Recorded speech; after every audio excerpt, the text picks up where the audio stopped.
Hello, everyone, and welcome. I'm so glad that we have some welcome music here on StreamYard today. You're picking up on YouTube. This track is called Feeding the Ducks. My name is Suzi Q Smith, and I'm so happy to be here with all of you today. Thank you for joining us for this Margins Meets event.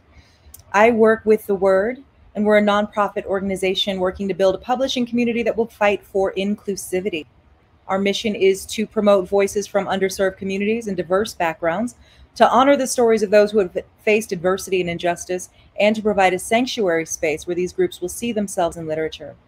My role with The Word is to direct the biannual Margins Conference. Launched in 2020, Margins was created by and for people on the margins, promoting the inclusive representation of experiences in literature for communities who have historically been excluded. Margins is a biannual conference, book fair, and literary festival happening in Denver and online, August 5th through the 7th, 2022. We bring together writers, storytellers, and wordsmiths at all levels and experience to talk about the many approaches to storytelling, visioning and creating, education, inclusion, advocacy, organizing, and perhaps most importantly, building community. To learn more about how to get involved, you can visit our website at www.thewordfordiversity.org. We are so excited to welcome our guests today who know a lot about the things that I just mentioned. Our guests are Steven Dunn, Avery Medlin, and Alicia Wise. So each of our guests today are going to offer a reading of their work, followed by a discussion about their approaches to craft, collaboration, cultivating community and collectives, and the impact of literature. So we'll be dropping links in the chat for both of their books, their websites, social media, and if you have any questions, feel free to put those in the chat. So now let's meet our guests. Today we're going to hear first from Steven Dunn. Steven Dunn, aka Pothole, because he's deep in these streets, is the author of 2 novels from Tarpaulin Sky Press, Potted Meat in 2016 and Water and Power 2018. Potted Meat was a finalist for the Colorado Book Award, shortlisted for Granta Magazine's Best of Young American Novelist, and adapted into a short film, The Usual Route by Foothills Productions, before it won a Whiting Award. And The Usual Route has played the LA International Film Festival, Houston International Film Festival, and others. Steven was born and raised in West Virginia and teaches in the MFA programs at Regis University and Cornell College. So without further ado, let me bring my dear friend Steven Dunn into this stream. I'm so happy to see you today, Steven. I'm going to unmute your microphone, or I'm going to try to. You might have to do it. Yeah. Hey, there you go. I'm happy to see you too. I'm talking like I'm happy to see you. My mic is muted. So I'm so glad that I got to read that bio and got to call the Pothole deep in these streets. And I love that that particular bio is in the Paris Review. But the Paris Review had to call you Pothole deep in these streets. It brings me joy. And I'm excited to hear you read something today. So welcome. And thank you again for being here. Yeah, thank you. Thank you. I'm happy to be here. Sorry, let me find. All right, cool. Okay, so I'm working on a book about Nas right now. So I'm just going to read the intro to that, or a little bit of the intro. So the book is called Travel with Nas, an Atlas of Stories and Other Rap Stuff. So, all right, the title of the intro is, we're going to start this shit off right. We got MC Lil Steve in the house tonight. I hope people say it like that when they read it, you know. All right. I grew up in a small town in West Virginia, Kimball, population 500. I read a lot of books before going to middle school, but outside of textbooks, newspapers, and the back of Frosted Flakes boxes, I read only one book from the ages of 12 to 21.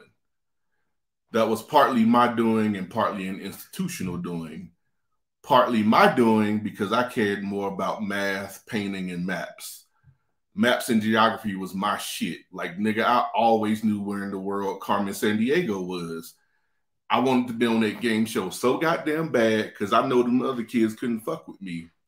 I used to be yelling at the TV and clapping like, she in Moldova, motherfucker. I had a globe and a heavy atlas in the bedroom I shared with my sister. I even had a giant world map poster on our wall. I tried to memorize every country in the world. I had a wooden puzzle of all 54 countries in Africa, a plastic puzzle of all 14 countries in South America, and a metal puzzle of all 50 United States. I learned all the U.S. state capitals in 3rd grade, and I still know them shits by heart. But I don't recite them alphabetically. That's easy. Anybody can sing a song. I picture the map and recall the states based on location. Like I'll go north to south and east to west, Maine down to Florida, or I can go up from Texas to North Dakota. I especially know North Dakota's capital, Bismarck. Anyway, the reason why reading only one book was partly an institutional doing was because we was assigned only one little book throughout middle school and high school, The Old Man and the Sea, which I liked because we fished in West Virginia with my uncle, and then my aunt fried them hoes up, and I really wanted to see somebody fry that big-ass fish that dude caught in the book. I was hoping he was going to get back from the sea and have a fish fry with his whole hood, but them sharks ate the hell out of that fish because it was tied to the side of the boat. When the old man got back to land, only fish bones remained as if a cartoon cat pulled the carcass out of a metal trash can. He ain't get to have a fish fry, and that's the real tragedy of the book. Other than that, I hated English and literature classes because they was about correcting our language and prescribing us with ways to talk. They taught us that the generations of language we celebrated in, cried in, analyzed with, and joked in was wrong. All the lessons in movies was about white people and their problems, successes, and dreams. So I was like, fuck English and literature and all that white bullshit. I'm a novelist now and a creative writing professor.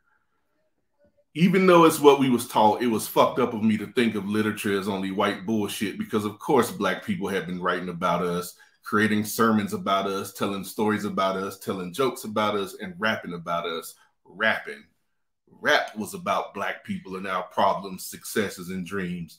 A lot of people now acknowledge that rap is literature, but my teachers back then probably would have been like pish posh. But I learned just as much, if not more, about social studies, geography, and language from rap albums than I did from school. Rap albums was not about correcting Black speech. They valued and embraced all of its inventiveness, flexibility, warmth, and urgency. Rap albums was spaces for me to learn without feeling like shit because of the way I talked. Plus, I got to see that the way I talked was smart as hell, contemplative, caring, imaginative, and empowering.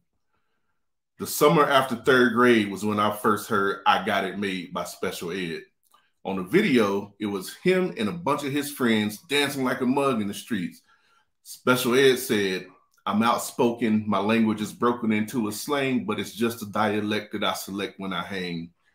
I had never heard the word dialect in my life, so I looked it up because my grandma made me, like she did every time we asked her what a word meant.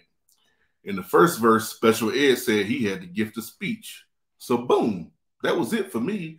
Slang was a gift of speech that we use when we hang with our friends. And I went to school with my friends, and sometimes we danced like a mug on the playground. When school started back up, we had to write one of them little pages about what we did over the summer. I wrote that I was cold maxing with my crew in New York, and I ain't have nothing but fun to the max. This was true. We took a Greyhound to Yonkers to visit my aunts and cousins and them. That trip made me want to travel everywhere. My teacher went off on me in front of the class. She told me I sounded dumb. She said that ain't and duh weren't words, that there was no such thing as cold maxing, and that I needed to learn proper English. I looked her dead in her punk ass face and said, "Look, my language is broken into a slang. It's just a dialect that I select when I hang." That same year, 1989, I was obsessed with the Just a Friend video by Biz Markie, where Biz was sitting on the bench with his friends and telling them a story. We was also learning all the state capitals. North Dakota's state capital was Bismarck. So in my 8-year-old mind, the connection made sense. I looked up Bismarck in the encyclopedia because my grandma made me, but I ain't pay attention to shit but the trees in the brick Capitol building, which kind of looked like the brick buildings in Biz Markie's video. I wrote a letter straight up addressed on the envelope, "To North Dakota, from Steven Dunn, for your eyes only. Dear North Dakota, thank you for naming your state capital after my favorite rapper, Biz Markie. I'm glad y'all let him have his video at the Capitol building and he was sitting on the bench with his friends. It was easy for me to remember your Capitol. Please tell Biz Markie I said hello and I'm sorry his girlfriend kissed another boy. Audi 5000, Steven, MC Lil Steve Dunn. I walked down the hill to the post office and slid that envelope with no postage or return address into the big-ass blue mailbox. Then I got my grandma's mail and a money order, went to the other store to play her numbers, then walked back home beaming like, yeah, nigga, maybe mama can take me to North Dakota so I can make a song with Biz Markie. And I'll stop right there. Although none of that was about Nas, but it gets there. And is that reading, that's the introduction to the book that you just read us, Stephen? Yeah. And I can't wait to read this full book. Thank you so much for that introduction. And now I want to learn more about your journey to Bismarck. I want to ask you so many questions, but I also want to introduce our other guests. So thank you again, Stephen. We're going to talk to you a little bit. So for those of you watching from home, feel free to ask questions in the chat. But right now, I'd like to introduce you to our next author, Sean Avery Medlin. They, them, is a gamer and hip hop nerd whose only wish in this world is to watch an unproblematic Black sci-fi TV show. Till then, Medlin creates rap, poetry, prose, and performance. Their music, literature, and theater all question the limits of Black masculinity, media misrepresentation, and personal narrative. Medlin's work has been featured in Phoenix New Times, Chicago Tribune, Afropunk, Blavity, and the 2020 Tucson Poetry Festival. Their hip-hop play and album skinnyblk, along with their other previous work, is available online at superseanavery.com, which I will add to the chat. 808s and Otherworlds, Memories, Remixes, and Mythologies is Medlin's debut collection, and I will also add a link to that chat. So without further ado, welcome, Sean. Thank you so much for joining us today. Hi, I'm very glad to be here. I'm very glad to be here reading with Steven and Alicia. I'm going to read from 808s and Otherworlds. My copy has all these sticky notes in it. I'm very proud of this book. It came out last year in September, and it will be released in the UK in a month on April 14th. I'm very excited about that international release. So in the series, in the book, I have a series of poems called New America, named after the Erykah Badu albums. So I'm going to read this. It's really inspired by also what Steven read. New America 1. Outside our windshield, heat haze blurs asphalt. Stucco homes blur in boiling mist.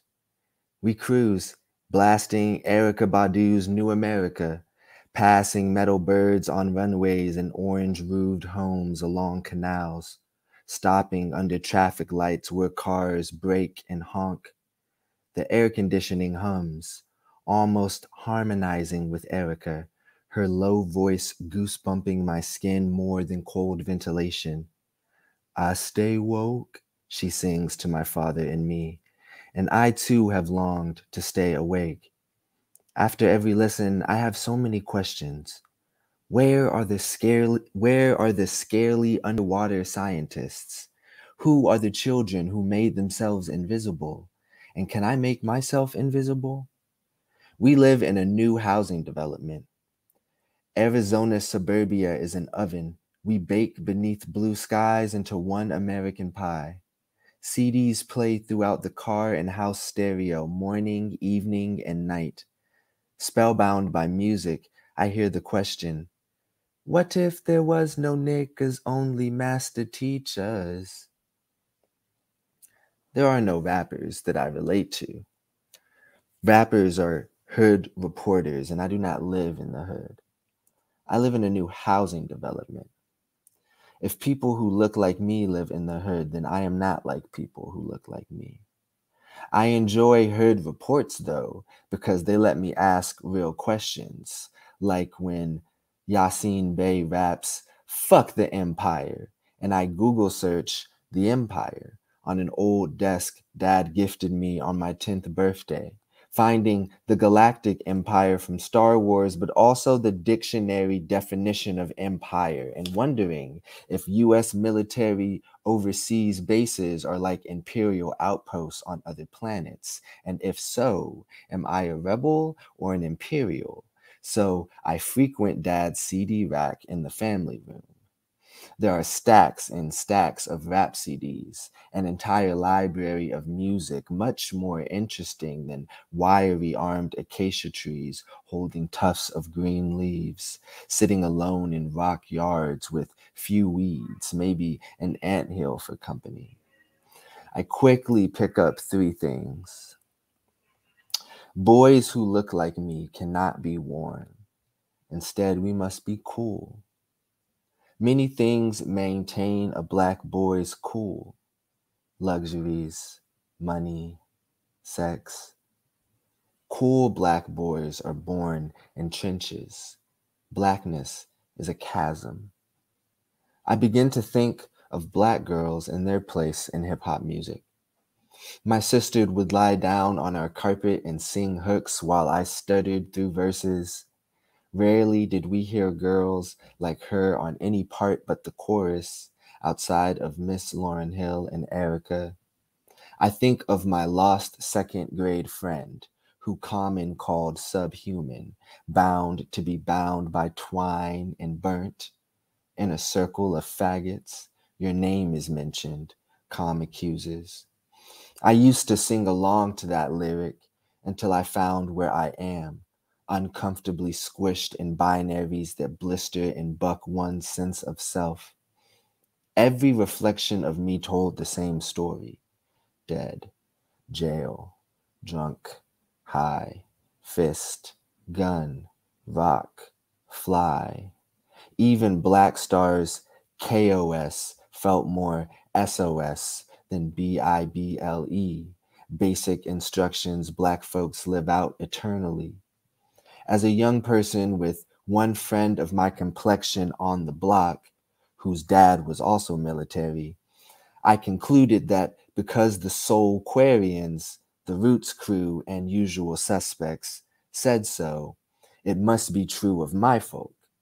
Which is to say, I adopted a performance of a performance as my truth. We have inherited a void, and still we're stripped searched down to the bone, tarred, feathered, and made to dance. Thank you, everyone, for listening. Yes, it felt very right to read that poem, or, prose poem, whatever it is, memoir, piece. I'm going to try and keep it moving. Let me read one called Corpus Meum. It's another series of prose poems, I'll say, in the book. Corpus Meum is Latin for my body.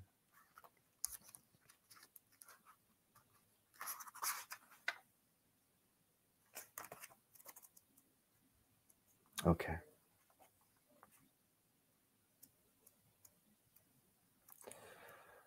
Wait, I apologize. I opened to the wrong one.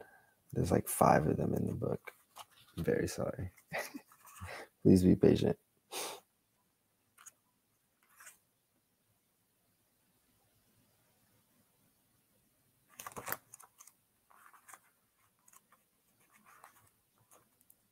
All right. Mama said I ain't afraid of flight since I was a knee-high seedling. Bust my lip, jump in between toilet and countertop, dive in my toy box, cut open on plastic. Cousins run to mama complaining, Aunt B, Sean's misbehaving again. In the backyard past sundown with gargoyles, eagle height over islands, a canvas of blanket patches cover spring grass spun through a yard. These legs are ancient wings, fly into safer winds. These legs are ancient wings, fly into safer winds. Patches cover spring grass spun through a yard, eagle height over islands, a canvas of blanket in the backyard past sundown with gargoyles. Aunt B, Sean's misbehaving again.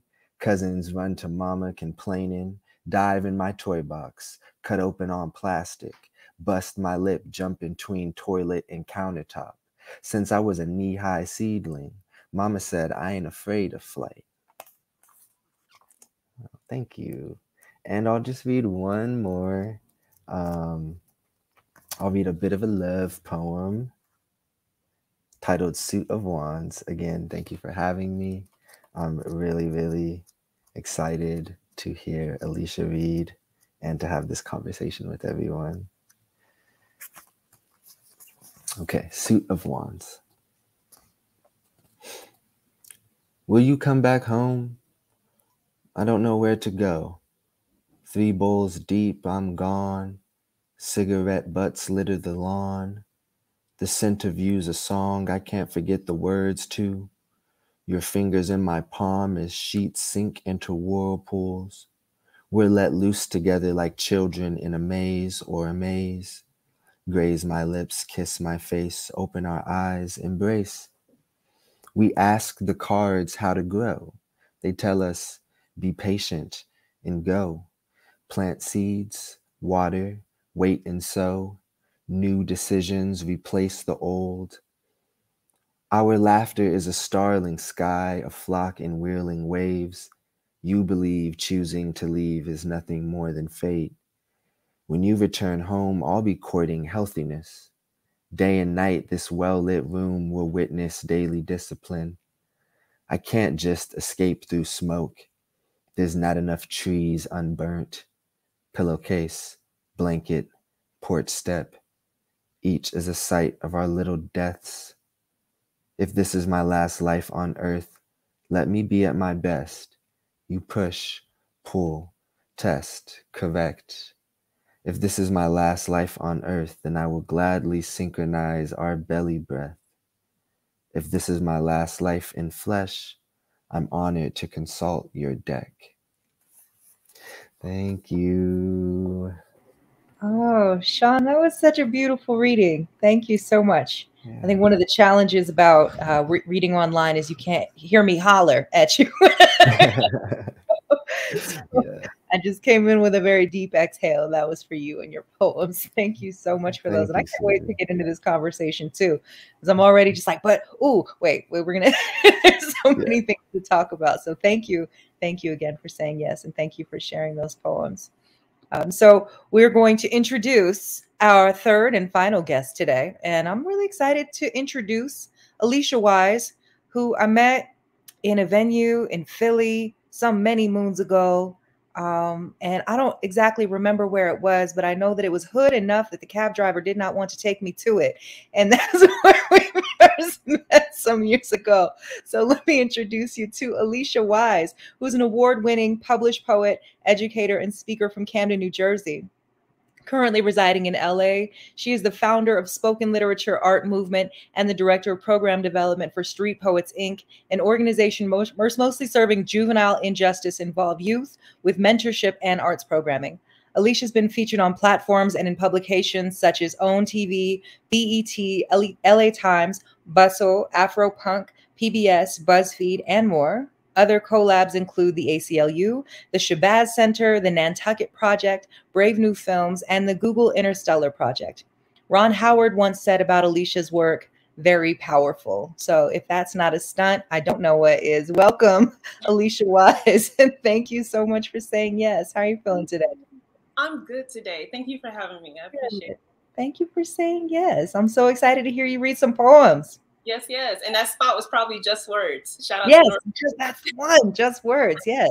I'm gonna have to, I wonder if it's still around. Not right now. No, it is not. But the community still lingers. They're around. So. Well, they were lovely, and I'm so glad that we met there and have been in touch since. Same. Absolutely. Thank you. All right.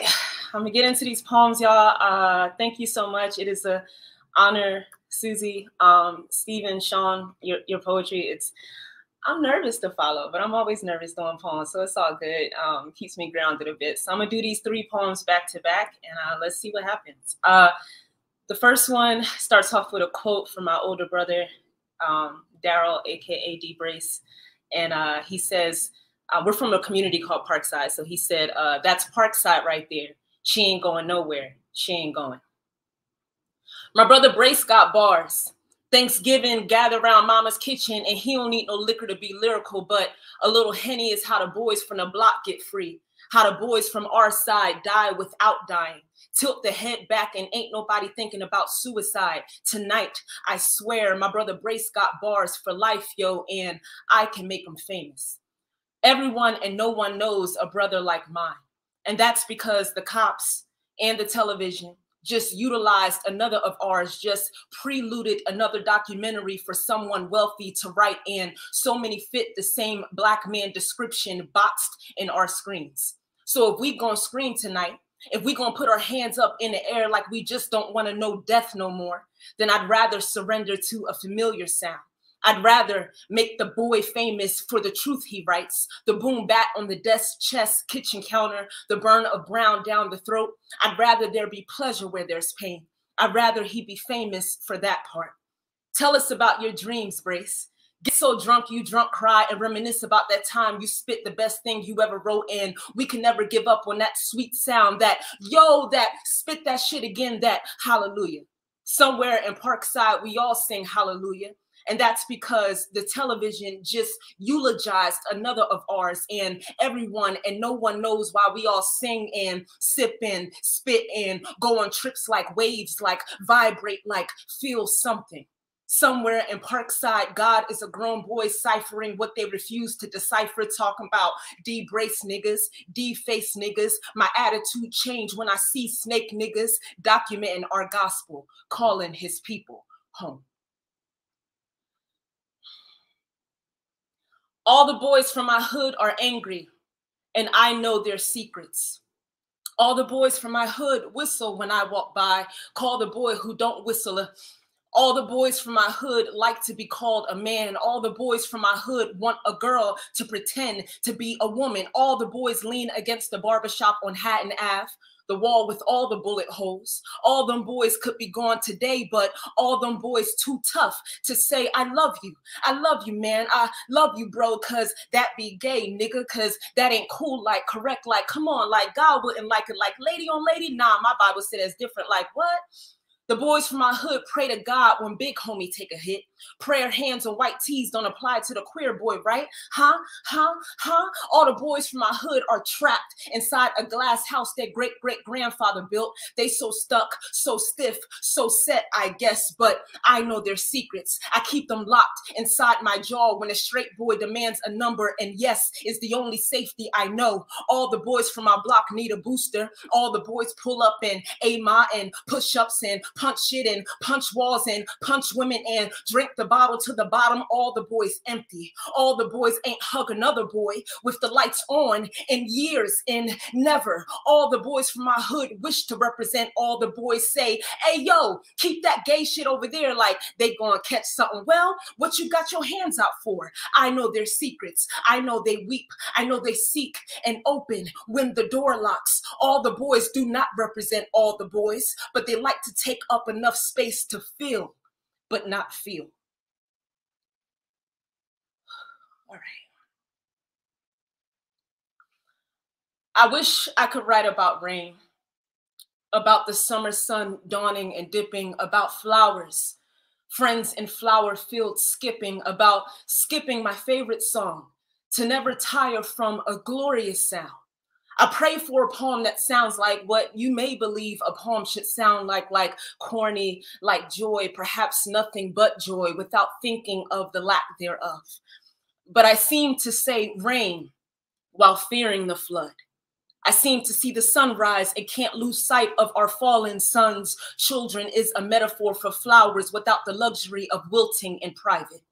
We seem to want an escape. While there is a fence around our grief, they'll barbed wire our climb. They'll rename our entry signs and say, see, nothing to see. We say trauma, they say that is reserved for the troops. We cry war, they laugh and point at the wars that place us here. We ask help, they say more cops, they say tough on crime, they say diversity panel. They say protect and serve, we say, we weep and ask where. We weep and think of our children's bodies between the metal detector at school. My niece's body, less protected by the police than her posture. They say yes, protect and serve. We ask at what hour?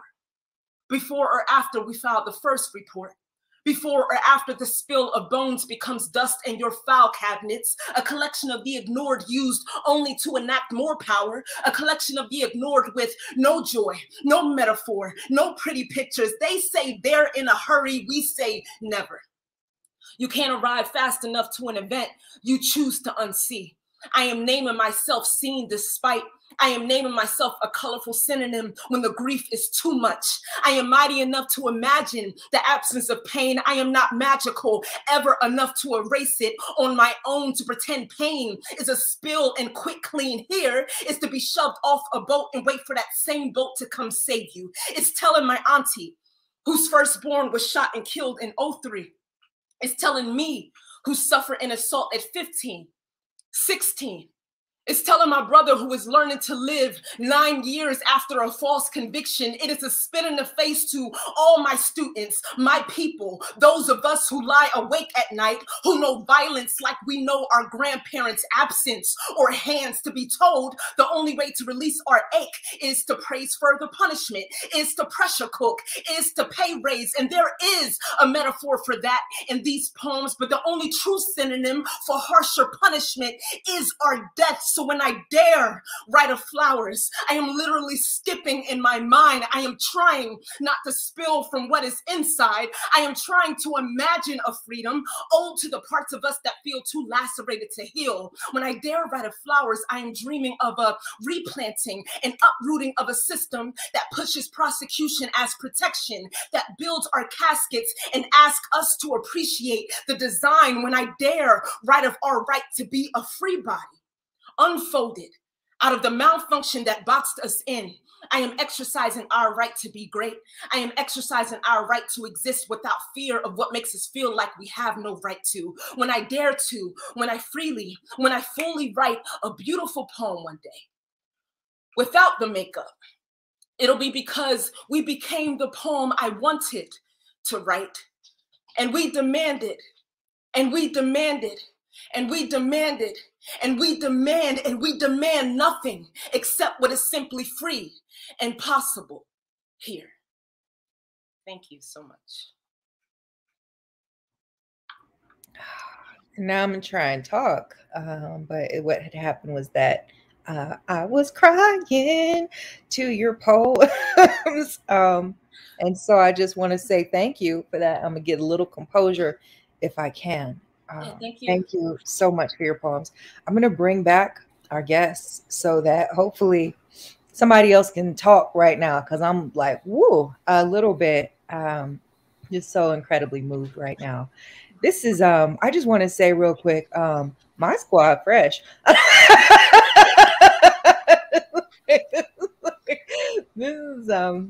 This has just done such good things for my heart. So thank you so much for all of you for saying yes. And thank you for being here together. I'm so excited because none of you have met each other before. And yet the way that your work exists in relationship to each other just created this beautiful tapestry that is making me weep, obviously. So I'm just like, well, I'm over here crying in a corner. It's okay. Normalize crying. This isn't my first time crying on YouTube. Y'all know. Old hat at it. So thank you again. I want to just kind of start our conversation out with a little bit of like the question, like, so there's always this story that we hear about, like there's often a singular narrative also about being a writer, what it means to be a writer. Yeah. And one of those stories is that writing is a lonely, solitary endeavor. Yeah. So I want to know if that is true for you. And if so, like how you have navigated through it. How do you navigate in community as a writer? I can. Okay, sorry, Alicia. I'll answer first. Yeah, like I came into poetry via slam, so it was very collaborative. Well, I guess rap music really is where I came into poetry, and then slam. So it was very collaborative always. And then as I've left youth slam. I didn't continue to do slam as an adult, so I just was writing and making music, my writing process was very just me in the room, but it was very important to get like as many ears and eyes of people I trust on it after that part. I tend to write like very isolated, and then I hit up 5 people, and then I'm back to being isolated, and then maybe I hit them same people up, or like just 3 of them who had notes that, you know, really compelled me. But I really lean very hard on other artists. Not everyone I send my work to is a writer. A lot of musicians I send my work to, you know, the lines are blurry, but yeah. I love that. Thank you.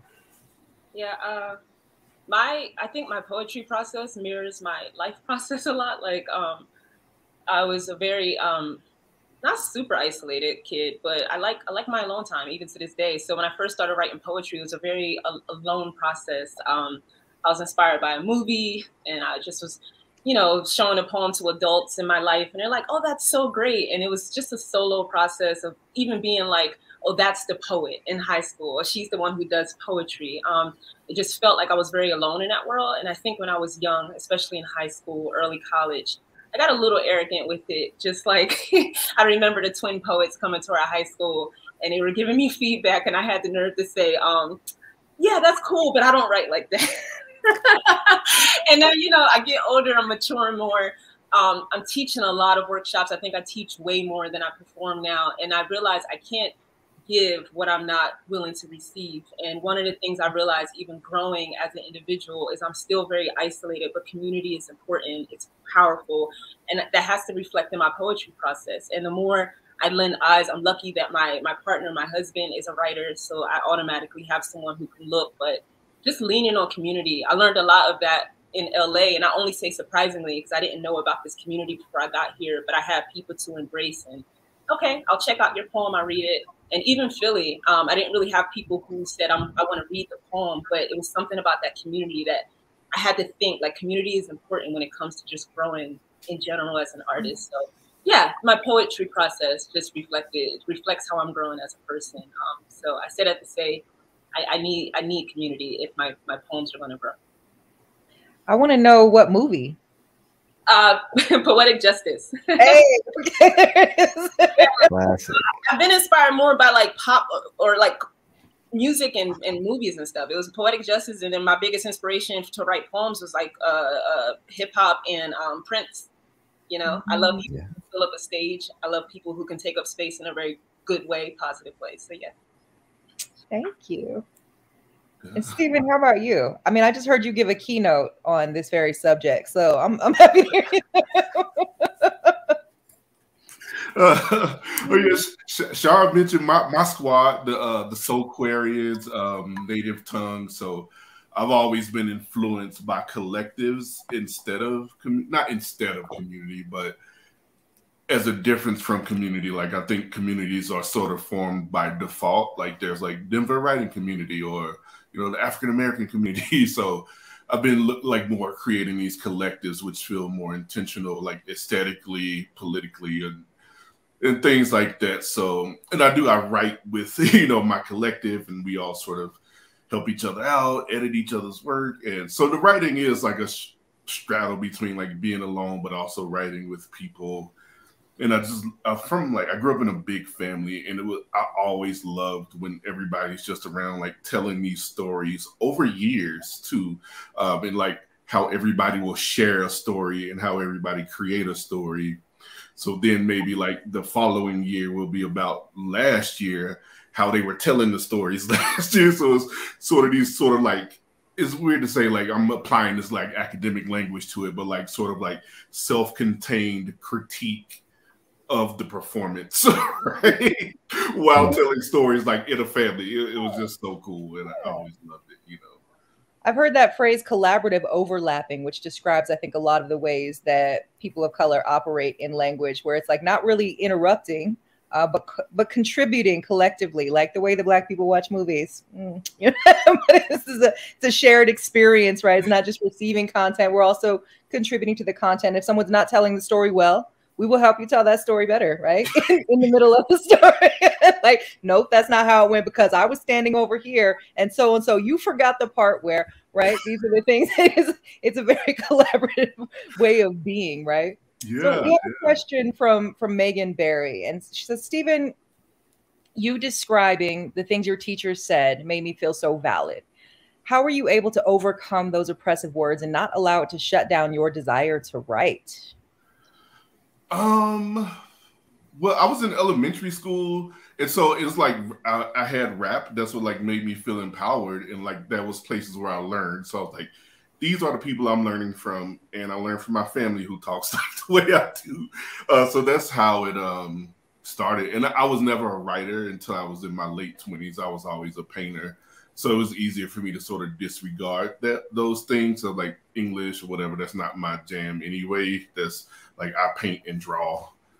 So yeah, that's how I was like recognizing the power in rap and Black music and comedy and all of those stories, and just they uplifted me. So I was just like not listening to white teachers after a while. So yeah. So Alicia, Sean, did you ever have a teacher try to remove you from language or language from you? Or one who particularly affirmed your language, somebody who helped you along the way? Yeah, no, not really. I mean, I've had interesting experiences. I honestly didn't feel very smart in other classes except for classes that dealt with language or, you know, writing in some sense. Like, I ain't gonna lie, I was probably the annoying kid. I just talked to a friend about this yesterday. In those classes, I just felt like I could shine, and I think I felt more embraced. But I did have an interesting experience. I remember one class. I kind of, I don't know what the word is, but I kind of minimized myself, like shrunk myself a bit in order to try to fit in. At one point, I went to this Catholic school, mostly white kids. And, you know, when they stumble, I saw how the teacher would spend more time and give them all this attention. And already being a Black kid in the class, I already felt kind of like I wasn't getting attention. So when I read, I was a good reader at the time, and I just felt like I wasn't getting enough attention. So I literally started stumbling on purpose just to get from this white teacher in this white class. I'm just like, I haven't experienced the type of attention they get. And if it means being flawed, quote unquote, in order to receive that. So that will always stick with me. That's not necessarily on the teacher, but it kind of is. Like, I remember feeling very isolated. And that was my way of saying, look at me too. Wow. Oh, yeah. I'm going to think about that for a very long time. Me too. Yeah. Yeah. Process it. Yeah. Yeah. Especially as an educator too. Like, how am I, like, you know what I think? Like, how am I going to see this in classrooms, and how does that show up? Sean, do you have any teachers that were particularly remarkable in your life path as a writer and creator? I would say, yeah. Actually, I've been lucky enough to have like more, I would say like 2 teachers that really like made me feel like I could write. I always really liked writing and reading. My mom liked to tell stories of how I could read Dr. Seuss when I was really young, but I had just memorized the words, I guess, because she read it so much, right? So like there was always this like literal myth of me in the family. I remember in like 3rd grade, I was writing a fantasy story. Really, it was like a ripoff of like 4 other things that I had seen, you know. And I had a teacher that let me read it to the class one day during our reading time, and it was really cool. And it definitely wasn't finished, and I definitely started freestyling it at a certain point, and she could tell, so she cut me off. But it was, yeah, that was really inspiring. Really inspiring for a 3rd grader. I love that. I mean, I'm sorry that she cut you off, because I've definitely had students in my classroom when I realized like they are just freestyling now, but that's another type. That's the same thing. You're still writing, you're still creating, it's just not on paper yet, right? Yeah. So you're nurturing a different talent. So I love to see it. I also am wondering, well, you all talked a little bit about your inspiration, and most of it is not necessarily traditional forms of like books. I'd love to know more about who are some of the people who inspired you to be a creator, and who are some people who are exciting to you right now? I feel obligated. Well, not obligated, that's a terrible word for it, but I feel inclined to shout out someone who was a big influence in my life. you know, I've had a lot of, I talked about poetic justice being what got me to write, but it was the little seeds that were planted. And one person in particular, growing up in Camden, we didn't have a lot of resources. Like, I couldn't wait to get old enough to go across the bridge to Philly, the exciting city, to go ahead and, you know, join their open mics. But in the meantime, the reason why I even knew about Philly open mics was because of this woman named Sandra Barnes. And Sandra just passed away recently. But when I was a teenager, I heard about the open mic somehow. I can't remember how, but someone told me, probably in school. And I remember going, and I would sign my list. I would sign the list as Alicia Wise or some type of made up stage name. And she would always just call me Miss Wise. So when you first met me, Suzi, I know you probably knew me as Miss Wise. And that's what I signed my name as that, because she saw something in me or in my name or whatever that I didn't see in myself at the time. So it's little things like, you know, I grew up saying, oh, I never had any mentors. I didn't have people who guided me, but she was right there. She was right there the whole time. And I knew she was. It just took a while to process just how much she meant in my life. Like, I wouldn't want to cross that bridge to Philly. I wouldn't have called myself Miss Wise and looked at my name a bit deeper the way I did. I don't think so, you know, if it wasn't for her. So shout out to Miss Barnes, rest in peace. And yeah, that's definitely who's popping out on top of my head. Wow. Well, I almost called you Miss Wise today, but I was like, it's not in the bio. Maybe she don't use it. Friends who calls me Wise. I have friends who call me by my last name, so it's all good. But mentors are important and rare, right? It's important to have them. Right now, for me, living single is like the thing that I'm like been returning to for years. Is like a source of creative inspiration, and it's just such a cool container. I think I've been watching it like once a year for the last 4 years. Watch the whole series once a year for the last 4 years, but it's such a container of like blackness, and I love how like a lot of 90s black sitcoms are like referencing other themes. Like Martin, you know, had like Sanford and Son, you know, the ladies from Sanford and Son on his show. So it's kind of cool what they do. And, you know, the friendship and the feminism and, you know, it's just so great. So that's like what I'm into now a lot. And then like growing up, I talked a lot about my grandma. She was like so fucking funny. It was like really clever. And I'm like always like recalling stuff she says. And I don't know. Yeah, she's really good. She could totally be like Aunt Esther and Fred Sanford in one person. Just like my grandma, like that's the best description, but freely would cuss. Like they couldn't cuss on the show, but she's good. And then my mom, when I grew up, so I talked about growing up in this small rural town, and we had like 6 like openly black gay men in my town, which is rare for like West Virginia, the 80s, you know. It's like, what, you know, people talk shit about them, but they always came over every week to do my mom's hair, and like them like telling stories and stuff about their lives and their travels. Like one went to art school, came back, you know, all this stuff was like so inspiring to me, the way they told stories and shared stories and lived their lives and like openly in my town, which is really cool. So yeah, I always think about them. All of those quiet influences. Yeah. And how about you, Sean? Did you have any like particular sources of inspiration growing up, or something that you're really drawn to right now? Yeah, growing up, like I felt very isolated, like living in the Avondale, Arizona suburbs. So I just had, you know, like very much like the piece that I read, I had my dad's CD rack. So I think I really fell in love with writing and poetry or poetics through rap music, truly through like One Below and Black Thought and, you know, Mos or Yasin, Talib. Yeah, just like that entire movement that, you know, I was like, I don't know, it was 12 to 16, you know, and you know, that was my world. That was like all the rap music there was to me. I think like nowadays I've been finding a lot of inspiration still in rap music, of course, but I'm learning how to read poetry, I feel like, which sounds, I know, ridiculous because like I write it or whatever, but like you know, there's just so many different ways to break a line. Like the line break is everything. And so I'm like still working to understand that. And I just read The Tradition by Jericho Brown. Hey. And yeah, that was insane. that was insane. So I'm gonna go back through that in a little bit.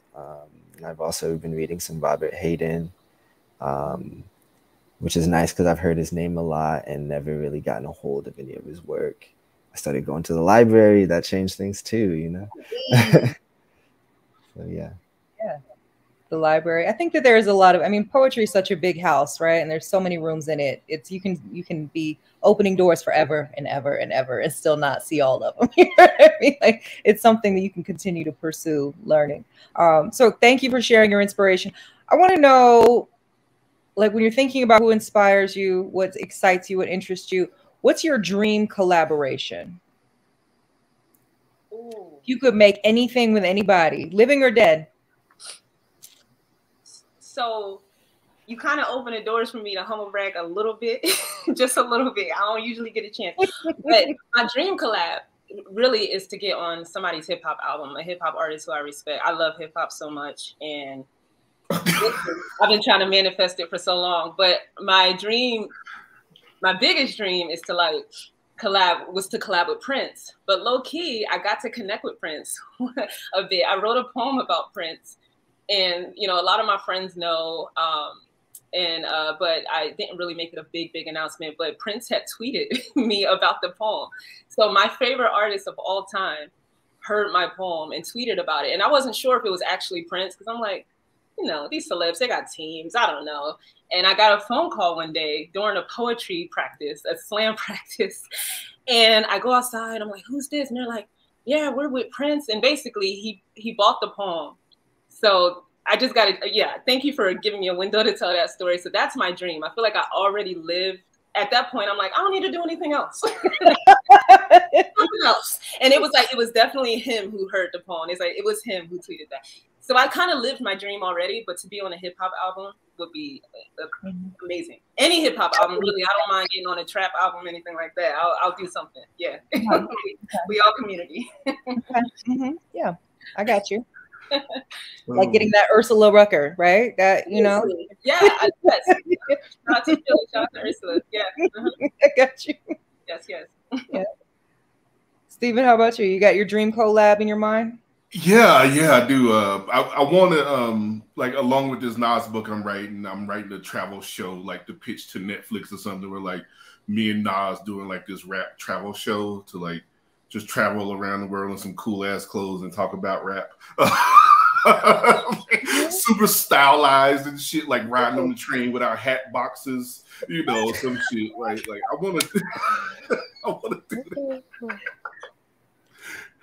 I want to do that, and then I want to make like when this book come out, I want to make a bunch of like book trailers with Mr. Bean. It's like for this rap book. I love Mr. Bean, so I want to make like some book trailers with Mr. Bean for my Nas book. I don't know how that's going to work, but I'm dreaming about it.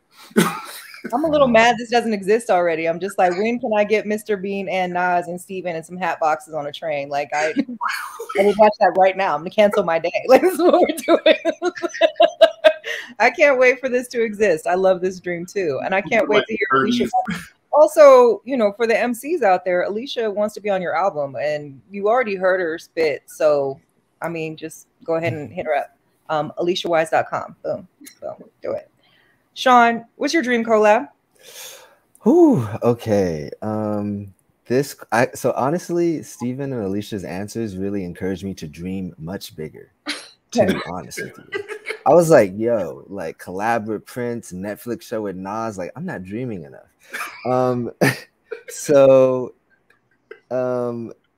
I in the time between hearing those answers and me being asked, I remembered a crazy vision dream I had once. I really enjoy animated TV shows, like kids TV shows, like Steven Universe and things like that.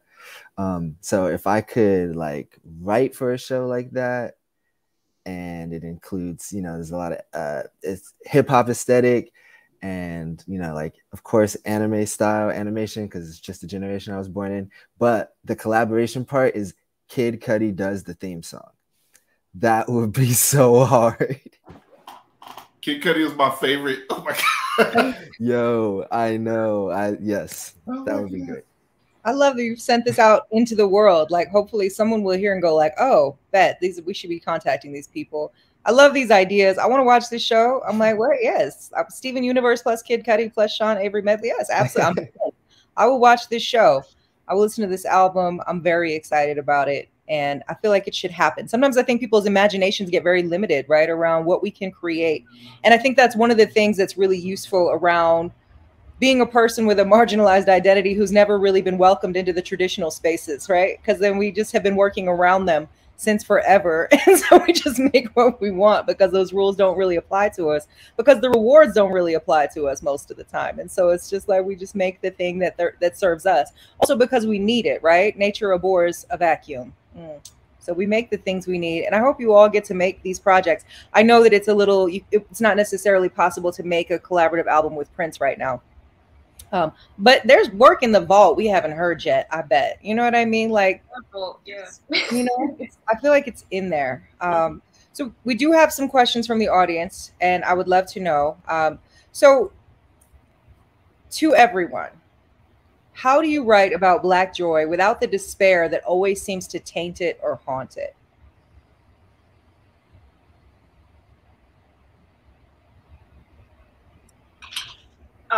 Excuse my cat back here if you hear random scuttles. It's really tough for me. I think that was my last poem, was kind of about that. It's hard to write about joy without bringing up all the honest feelings that I'm holding on to. But I do want to start writing more like futuristic kind of poems, put some Afrofuturism in my poem. I want to write about, when I write about joy, it's things I'm visualizing. I like to use the imagination. I like to teach about the imagination. So I just want to, if I'm thinking about pure joy and not putting that pain in a poem, I'm thinking it's not like it can't exist right now, but I'm usually thinking about tomorrow or the future. I'm thinking about the stars and the planets, and I'm going off in some nerd Alicia mode, you know? So I wish I could write about it better today, but it's really tough. It's really, because I'm holding on to a lot and I need to let it go. So yeah, my joy exists in just writing poems about tomorrow. Thank you for that. Wow. Yeah, I think about it on the spectrum of like the joy in like everyday shit, like everyday mundane that may not be race specific to, but happens to be race. Like if I love skipping rocks, which I do, you know, like I would do that or write about that stuff and just those moments of joy. And then like the other spectrum, like celebration and rewards and treats, and try to like give the people I'm writing about some rewards and some treats and celebration and some space. Yeah, I think I'm actually very similar to Alicia in that, like, when I'm writing about joy, I go to the future often. I go to a place that I want to be, or a place that I can imagine. And when I'm not in that mode, I think it's important to include the kind of pain or wounds or trauma in the work about the joy. I think, like, you know, sunshine, rain, sort of a dichotomy. So yeah, I try not to run away from that, but try and maybe like use it to find something that's more authentic. Yeah. I think that also can help, like sometimes, like, again, looking at those inspirations, right? And the people who we feel like do that well can maybe bring some joy. We have about 1 minute left. I have so many other questions I want to ask you, but I don't want to keep you. But I do want to keep you. But I want to know, what would you like to be, if you could do anything, right? What would you love to be creating 10 years from now?